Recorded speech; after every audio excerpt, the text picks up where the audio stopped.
Hi everybody, j'espère que vous ça va, si c'est pas le cas j'espère que cette vidéo va vous donner le sourire. Alors, même si je pense que vous l'avez vu dans le titre, on va pas parler d'un sujet hyper joyeux aujourd'hui, puisque j'ai enfin décidé de faire cette fameuse vidéo où je vous dis ma solution contre l'anxiété. Avant toute chose, sachez que je fais pas du tout cette vidéo pour raconter ma vie, pour me faire plaindre ou quoi que ce soit. Je la fais pour les personnes qui en ont besoin parce que j'en ai eu besoin à un moment de cette vidéo et j'aurais beaucoup aimé la voir. Du coup ça me tenait vraiment à cœur de la faire sur ma chaîne YouTube pour toutes les personnes qui en ont besoin. Et d'ailleurs j'espère de tout cœur qu'il y aura des personnes dans le besoin de cette vidéo qui vont tomber dessus parce que c'est essentiellement pour ça que je la fais. Aujourd'hui je vais pas vous donner une solution contre une crise d'angoisse ni une solution pour mieux vivre votre anxiété, je vais vraiment vous donner une solution totale pour dire adieu à l'anxiété. Et enfin c'est la solution qui a marché sur moi, une solution qui peut marcher sur tout le monde, mais c'est une vraie solution durable à l'anxiété. Je suis encore et toujours accompagnée de mon café et on va pouvoir commencer. Je vais être obligée un petit peu de vous raconter mon histoire à moi personnelle pour pouvoir amener la solution et pour vous replacer le contexte, etc. Et d'ailleurs c'est une solution, je peux pas juste vous la balancer comme ça, il faut que je vous donne des explications à côté, c'est pour ça que je prends le temps de faire ça dans une vidéo bien carrée et tout. Et je pense que si vous voulez vraiment savoir pourquoi ça marche, il faudra regarder la vidéo jusqu'au bout parce que les explications je pense sont assez importantes, sinon vous allez partir, vous allez me prendre pour une maso. Alors j'ai déjà parlé sur YouTube du fait que moi j'ai des troubles de l'anxiété, je suis une personne très anxieuse naturellement. En plus de ça je suis hypersensible, donc ça arrange pas les choses, je connais très bien les crises d'angoisse, les crises de larmes, etc. J'avais des troubles de l'anxiété qui étaient quand même assez importants. Particulièrement la période avant que je trouve cette fameuse solution dont je vais vous parler dans cette vidéo, j'ai vécu 3 semaines qui étaient les pires semaines de ma vie. J'étais vraiment pas bien du tout, j'étais tout le temps, mais vraiment tout le temps angoissée. Je sortais de chez moi, j'étais angoissée. L'anxiété c'est aussi le fait que normalement quand tu sors t'as tout le temps peur que... Enfin t'as tout le temps peur. T'as l'impression en fait qu'il y a tout le temps un danger imminent. Bah là c'était ça mais fois 1000 et ça s'arrêtait jamais même quand j'étais chez moi. En plus de ça j'étais dans une période où je commençais vraiment à prendre conscience que ce problème là d'anxiété il me bouffait la vie et que je pouvais pas continuer à vivre avec. Donc ça m'attristait. En plus de ça du coup je faisais des crises de larmes et des crises d'angoisse. À n'en plus finir, ça arrivait que j'en fasse 6 à 5 par jour, c'est énorme vraiment. Avant cette période j'en faisais environ 2-3 par semaine, là 6 par jour. J'ai commencé à me rendre compte que ça devenait un handicap vraiment et qu'il fallait absolument que je fasse quelque chose. Donc je me suis mise à chercher sur internet ça a duré 2 jours, pendant 2 jours non-stop je cherchais tout le temps sur internet, j'ai regardé des centaines d'articles je pense. Pareil j'ai cherché sur YouTube un truc qui donne une solution contre l'anxiété, vraiment juste une solution. Je me suis dit il y a forcément une solution à ça, je peux pas continuer à vivre avec mon anxiété en fait. Et franchement ça m'a désespérée de voir que ce soit sur internet en général ou sur YouTube, il n'y a pas une vidéo, un article qui donne une solution vraiment durable à l'anxiété. Moi sur le coup, la seule chose que je me suis dit c'est il n'y a pas de solution meuf, t'es coincée. Les seules solutions que j'ai trouvées, et franchement je vous le conseille pas du tout si vous faites de l'anxiété, c'est les médicaments, les antidépresseurs, tout ce genre de choses. Je trouve que c'est absolument pas une solution à un problème. Être dépendant à un médicament pour moi n'est vraiment pas une solution du tout. J'avais pas du tout envie d'être dépendante de quoi que ce soit. En fait pour moi prendre un antidépresseur comme solution à l'anxiété, c'est comme si tu mettais du fond de teint comme solution à l'acné. C'est une manière littéralement de se voiler la face et de camoufler le problème alors qu'il est encore là. Donc j'avais vraiment pas du tout envie de tomber dans des antidépresseurs, même naturels, même homéopathiques ou quoi. Avant de désespérer, je suis allée chercher quand même sur Play Store parce que je voulais trouver une application. Je me suis dit ça doit bien exister, une application coach qui te remonte le moral avec genre des petites blagues ou des trucs comme ça, enfin des trucs tout bêtes. Et sur Play Store quand tu cherches comment arrêter l'anxiété, tu tombes sur des enregistrements d'hypnose. Là vous allez me dire, oui Elise.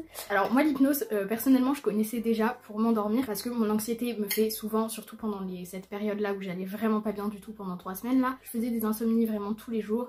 Je mettais 2 heures à m'endormir, je dormais 3-4 heures par nuit, je me réveillais 5 fois en faisant des crises d'angoisse. Donc j'avais fini par trouver la solution de l'hypnose pour s'endormir, qui avait très bien marché. Je m'endormais vraiment hyper rapidement avec ça, mais genre en 3 à 5 minutes, alors que normalement je mettais des heures à m'endormir et je dormais surtout très profondément et je me réveillais pas pour faire des crises d'angoisse. Mais je me suis dit pour s'endormir c'est facile, d'hypnotiser quelqu'un pour s'endormir, c'est pas un problème profond qui vient de toi, ça n'a pas enlevé mon anxiété, ça m'a juste aidé à dormir. Et j'ai vu des trucs d'enregistrement d'hypnose pour soi-disant stopper l'anxiété. Donc moi j'étais comme vous actuellement hyper dubitative en mode comment ça peut marcher, comment de l'hypnose peut marcher sur moi. J'ai quand même essayé et déjà les bons points que j'ai pu remarquer c'est que ça m'aidait à m'endormir. Donc moi j'avais déjà l'hypnose juste pour m'endormir, et l'hypnose anti-anxiété ça m'aidait aussi à dormir. Voilà déjà un bon point de l'hypnose. D'ailleurs je m'endormais même avant la fin de l'enregistrement. Là vous allez me dire bah du coup si tu t'endors avant ça sert à quoi? Je suis allée me renseigner sur l'hypnose, sur comment ça marchait, bien sûr une fois que ça avait marché, mais je vais vous expliquer tout de suite pourquoi ça marche et là vous allez arrêter de me prendre pour une folle. Dans notre boîte crânienne, on a deux parties distinctes. Moi j'appelle ça les deux cerveaux parce que pour moi c'est vraiment pas du tout la même chose et c'est le même cerveau. Hein, rassurons-nous, si tout le monde avait deux cerveaux, déjà on n'en serait pas là avec le corona. Dans notre cerveau, on a deux parties, on a l'esprit conscient et l'esprit inconscient. L'esprit conscient, c'est tout simplement la partie que vous utilisez tous les jours, enfin comme l'esprit inconscient, mais c'est la partie que vous utilisez tout le temps, la partie avec laquelle vous réfléchissez, avec laquelle vous hésitez, toute la partie que vous maîtrisez en fait, toute la partie de votre cerveau que vous maîtrisez quand vous réfléchissez avant de parler, c'est votre cerveau conscient qui fonctionne. La deuxième partie, c'est la partie de l'esprit inconscient. Et en fait, ça a été prouvé scientifiquement ce que je vous dis, mais c'est l'esprit entre guillemets qui forme notre personnalité, qui forme notre personne et qui dirige nos choix. Ah, les avions ils sont pas confinés. Donc si vous voulez, quand on est à l'instant T de notre naissance, nous n'avons aucune personnalité. D'ailleurs, la personnalité n'existe pas en fait. Tout ça c'est dans votre cerveau. Moi j'ai toujours eu une vision très scientifique de la vie, donc ça m'a pas du tout étonnée quand j'ai appris ça. Mais il y a plein de personnes qui pensent, d'ailleurs c'est dans la société ce que tout le monde pense, hein, qu'on a une personnalité vraiment et que quand on récupère ça de nos parents, mais non pas du tout. Quand on est à l'instant T où on est, nous n'avons aucune personnalité. Il y en a qui en grandissant n'en ont pas non plus. Et en fait l'esprit inconscient c'est l'esprit qui forge notre caractère. Je vais vous donner un exemple parce que là vous m'avez déjà perdu. Imaginons que vous avez 3 ans. Vous avez 3 ans, vous voyez un chien dans la rue et vous voulez le caresser, l'approcher ou quoi. Et là le chien vous grogne dessus, limite il vous mord. Imaginons que c'était le premier chien que vous avez vu de votre vie, le premier chien que vous avez voulu approcher. On est d'accord que vous allez être un peu traumatisé. Quelques jours après ce jour-là, imaginons, vous allez revoir un chien et là il y a le souvenir de la dernière fois que vous avez approché un chien qui va vous revenir et vous allez vous dire celui-là je l'approcherai pas, même vous allez avoir peur. Sauf que quand vous aurez 15 ans, vous vous souviendrez plus du jour quand vous avez 3 ans où vous avez voulu approcher un chien et qui va vous grogner dessus. Pourtant vous aurez toujours peur des chiens parce que ce sera devenu un trait de caractère, un toc, une particularité chez vous. Cette peur des chiens, elle est pas là juste parce que à force vous vous êtes dit oui moi j'ai peur des chiens, c'est comme ça, je l'ai décidé. Si c'était comme ça, si demain vous vous réveillez en décidant de plus avoir peur des chiens, vous n'auriez plus peur des chiens. Sauf que c'est pas aussi simple que ça puisque en fait c'est dans votre esprit inconscient. Votre esprit inconscient a gardé ce souvenir du chien qui a essayé de vous mordre et votre esprit inconscient a gravé sur ces pages les chiens sont méchants. Et du coup quand vous allez voir un chien, quand quelqu'un va vous dire viens chez moi j'ai 8 chiens à la maison, vous allez dire non direct et en fait vous allez avoir l'impression que c'est parce que c'est votre personnalité, que c'est parce que vous pouvez pas voir les chiens et que c'est comme ça, mais c'est parce que la réflexion que vous avez eue avant de répondre à cette personne n'est pas passée par votre esprit conscient en se disant attends parce que je vais chez lui, il a 8 chiens, j'ai peur des chiens donc je vais pas venir. En fait cette réflexion elle se fait dans votre esprit inconscient et la particularité de cette partie là du cerveau c'est qu'elle est extrêmement rapide, du coup vous ne vous rendez absolument pas compte que vous avez réfléchi et c'est pour ça qu'on croit qu'on a une personnalité alors qu'en fait tout est basé sur des souvenirs et des leçons qu'on a tirées de ces souvenirs et qui sont pas dans l'esprit conscient et dans l'esprit inconscient.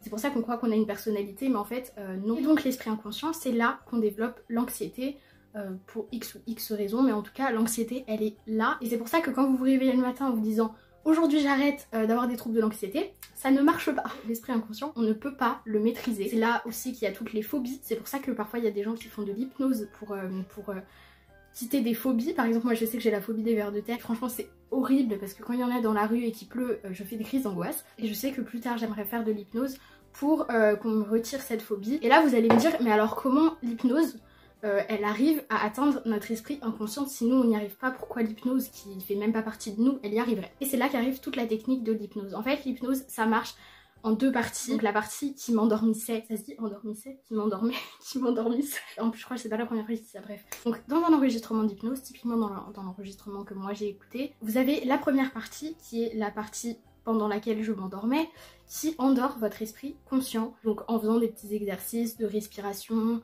qui vous dit de penser à des trucs et tout, et ça endort votre esprit conscient. On peut endormir votre esprit conscient sans pour autant que vous soyez endormi, mais ça marche, je pense, beaucoup mieux quand on est sur le point de dormir, comme ça il s'endort totalement. Et donc la première partie de l'enregistrement, elle endort votre esprit conscient pour atteindre votre esprit inconscient directement. En fait c'est là toute la technique de l'hypnose, c'est juste que avant de vous donner le conseil, avant de vous dire meuf, il faut que tu arrêtes d'être anxieuse, ça ne sert à rien. Tu n'as pas besoin de stresser tout le temps. Quand tu sors de chez toi, il n'y a pas tout le temps de danger imminent. Ça, si on te le dit aujourd'hui, demain, comme ça, en face à face, tu vas dire ouais bah écoute, c'est sympa ce que tu me dis, mais j'y arrive pas. Enfin, je peux pas changer comme ça. L'hypnose, en fait, avant de vous dire tout ça, elle endort votre esprit conscient et elle le dit directement du coup à votre esprit inconscient. En fait, une fois que c'est entré dans l'esprit inconscient, bon après forcément il faut quand même écouter l'enregistrement plusieurs jours de suite, plusieurs fois, parce que en une seule fois ça marche pas. C'est comme si on faisait une gravure sur une pierre, il faut repasser plusieurs fois je pense pour que ce soit bien ancré et que vous ayez bien compris. Une fois que c'est gravé sur votre esprit inconscient, c'est comme si vous aviez toujours été comme ça. C'est pas vous qui avez fait des efforts et tout pour changer, c'est votre esprit inconscient qui, on lui a donné des informations, on lui a dit t'as pas besoin de stresser tout le temps, il n'y a pas de danger imminent tout le temps, et du coup quand tu sors après, ton esprit inconscient il va pas déclencher l'anxiété parce qu'on lui aura dit qu'il n'y a pas de danger imminent quand tu sors de chez toi. Et ce qui est assez fou là-dedans, c'est que du coup, les résultats, le changement que ça a fait sur moi, je m'en suis pas rendu compte tout de suite.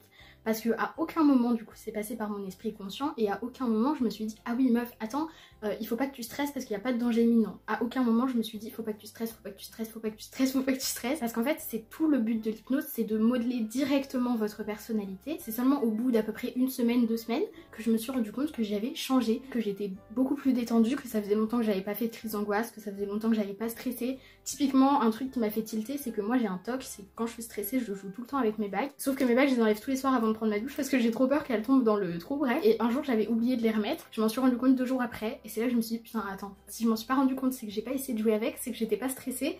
Qu'est-ce qui s'est passé? Parce que bah clairement il n'y avait pas d'autre solution, j'étais tellement mal avant que ça pouvait être que ça. Et en gros c'est ça, on a modifié mes souvenirs, tous mes souvenirs qui avaient créé l'anxiété et tout, on s'est dit ouais ok bon t'as ce souvenir là, mais en fait c'est pas le cas tout le temps. Donc ne te base pas que sur ce souvenir là, parce qu'il y a des gens bien, il n'y a pas des lancers de missiles sur les gens qui sortent de chez eux tout le temps, même rarement, et donc tu ne te rends pas compte du changement. C'est ça qui est oufissime, c'est que je m'en suis rendu compte au bout de 2 semaines, et juste parce que bah, j'ai quand même des souvenirs, je me souvenais bien qu'avant j'étais pas comme ça, et donc c'est l'hypnose qui a fait ça, et c'est grâce à ça que je vais beaucoup mieux maintenant, et c'est pour ça que vraiment c'est pour moi la meilleure solution à l'anxiété, c'est la meilleure solution en fait aux problèmes comportementaux, phobies, aux troubles de l'anxiété, à l'hypersensibilité. Et en fait j'ai écouté la fin de mon enregistrement un jour, j'étais réveillée, j'ai écouté la fin de cet enregistrement d'hypnose, je me suis dit ouais putain si mon esprit inconscient a entendu ça, je comprends pourquoi j'ai changé aussi rapidement. La conclusion de tout ça, c'est que bah déjà je suis très heureuse d'avoir enfin réussi à tourner cette vidéo. Mais donc la conclusion c'est que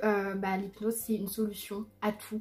Je suis désolée, peut-être qu'il y a encore des gens qui me prennent pour une folle, mais en tout cas je pense que si vous avez vraiment besoin d'une solution à l'anxiété, vous n'allez pas vous arrêter à la dubitation. Je sais pas si on dit ça comme ça, mais bref. Et ensuite, bah dites-moi si vous voyez des résultats, mais normalement c'est censé marcher sur tout le monde. Il y a des esprits plus difficiles à endormir que d'autres.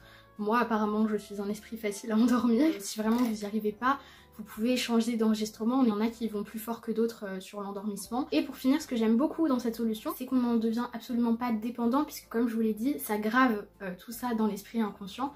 Et une fois que c'est gravé, c'est gravé. Moi comme je vous le dis, j'ai écouté pendant 1 semaine et demie, depuis je n'ai pas réécouté cet enregistrement du tout et je me suis pas redégradée au niveau de l'anxiété. Vraiment ça va beaucoup mieux. Après j'ai encore de l'anxiété, enfin j'en ai encore un petit peu mais vraiment par rapport à avant, plus du tout. Là ma dernière crise d'angoisse elle doit remonter à au moins 3 semaines. Vous le verrez pas trop parce que sur YouTube j'ai jamais été comme ça, mais en vrai je pense que tout le monde l'a remarqué. Là moi ça y est, ça m'a réglé mon problème, le dossier est bouclé et ça me va très bien. Que vous dire de plus à part essayer si vraiment vous en avez besoin. Si vous avez des questions à me poser, que ce soit sur l'anxiété etc, en commentaire n'hésitez pas. Vous pouvez aussi aller m'en poser sur Instagram si vous voulez que ce soit un petit peu plus privé, je vous le mets juste ici. Mais n'hésitez pas vraiment, je me ferai un plaisir d'y répondre parce que j'ai vraiment envie d'aider les personnes qui vivent des périodes comme j'en ai vécu, parce que franchement moi j'étais à 2 doigts de craquer, c'était pas du tout la période la plus joyeuse de ma vie. Si cette vidéo vous a aidé, si vous avez aimé mes explications, si même ça vous concerne pas spécialement mais que vous avez appris plus de choses sur l'hypnose, n'hésitez pas à mettre un pouce bleu et à partager cette vidéo à des gens qui en auraient besoin par exemple. On se retrouve très vite dans une prochaine vidéo puisque bah, je suis confinée. Si vous me suivez sur Instagram vous le savez, mais je vais essayer de faire 3 vidéos par semaine. Sur ce je vous fais comme d'habitude d'énormes bisous et je vous dis à ma prochaine vidéo.